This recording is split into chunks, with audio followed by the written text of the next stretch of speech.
All right, now it's time to use our brushes for the watercolor portion of this painting. As you can see, I have an assortment of brushes. On the two on the left are slanted, but they're flat, so it allows you to come at your artwork with a different angle.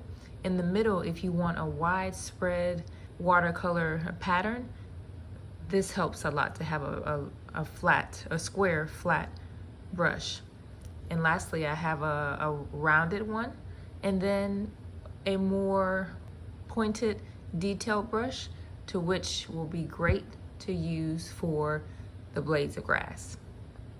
I'll start first with the sky. What I've done, I've already dipped my brush in the water, and as you can see, because the water is there, it's starting to spread the pigment or the color around.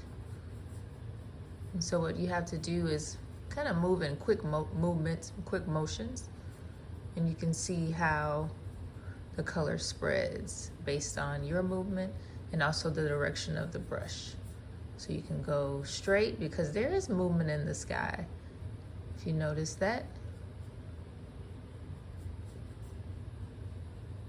There's some of the darker areas and then into the lighter areas.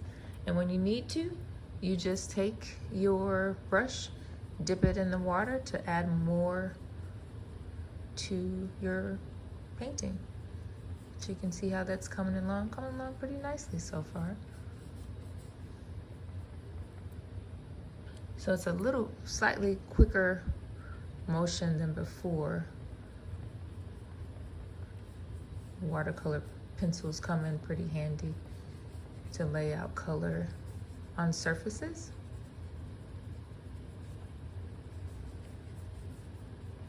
And this is very light down here. And one thing to be careful of, because you laid down most of your colors, if you have a darker color, you might want to grab a smaller brush so that you can work around those areas. That's what I just had to do, because this green will bleed into the blue if you're not careful. So that's another thing to consider, another element to think about when you're laying your color down, and then as you approach the watercolor segment. Now I'm going into the lighter green portion that's in the background, just under the line of horizon.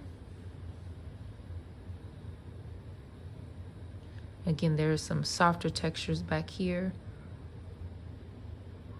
Then there's our walkway.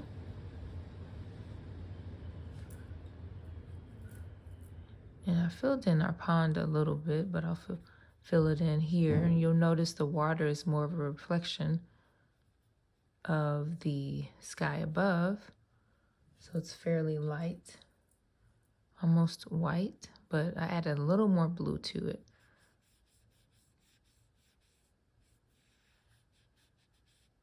You'll notice this is a smooth mixed media paper, so some of the texture is going to be a little bit more smooth than you anticipate, but as long as you're getting those colors in there, the naturalistic colors, the greens and the purples and the blues, you should be just fine. You'll be just fine. Now this is where it gets interesting. Another thing to note about watercolor pencils is that when it dries, you can always add more color to it if it's not to your liking or if there's not enough contrast. So you can work back into it.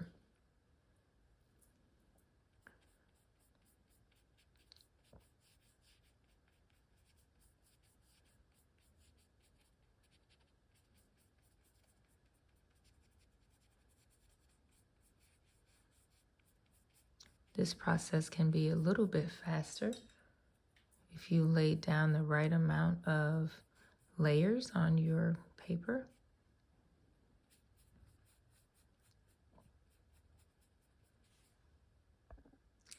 Now I'm going to move into the lower portion I switched to my round brush because the texture is a little bit different, and changing a brush could help you identify the texture and bring it out even more with the water. These lines, these plants and lines down here are a little more expressive. So I made these lines a little more active, or in these shapes more active.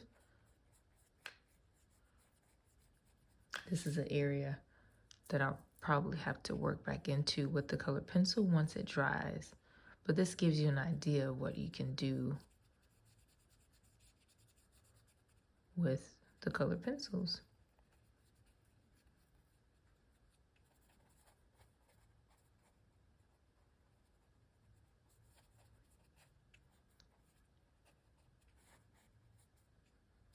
You know, that area could use a little bit more.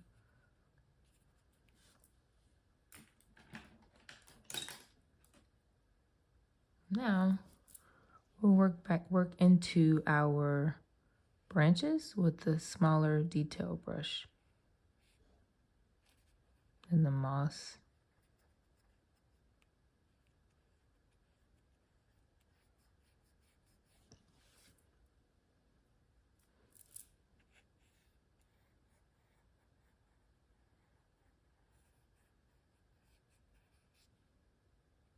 You might have to dip your brush a little bit more in the water with with this brush.